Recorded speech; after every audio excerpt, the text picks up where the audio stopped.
Alışkanlıklarımla dolduruyorum boşluklarımı. Eski bir kitap, eski bir arkadaş, eski bir şarkı. Yaşamaktan ve yazmaktan sahnelerini ezberlediğim oyun seninle yenileniyor. Rüyalarım olmazdı oysa. Yalnızlık derin bir uyku koynundayken canımı acıtmazdı. Şimdi uyanmak için seninle boğuştuğum, uyanmak için sana yalvardığım rüyalarla geçiyor uykularım. Uyandır beni küçük kız, uyandır ve çık sokaklara. Odalara kapattın bedeninin ruhu bende.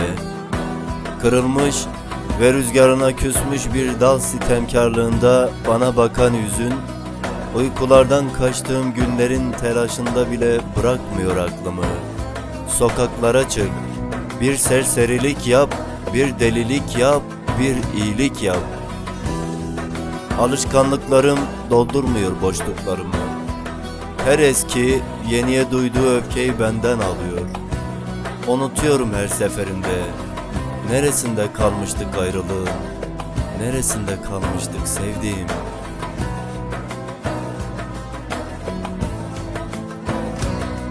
Senden gitmek zorunda değildim. Sen gönderdin kelimelerinle. Bu yüzden ardına kadar açık kapılarım. Geleceğini biliyorum. Çıkıp odanın derinliğinden, yüzünde yüzlerce sitemle.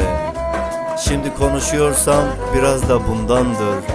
Ah sevdiğim, ah bir tanem neredesin nerede? Dön artık, dön bir tanem dön.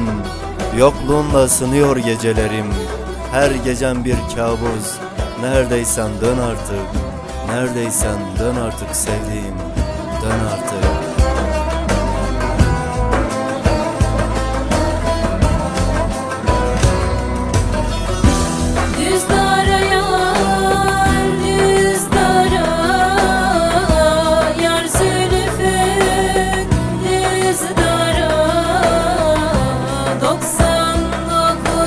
Yare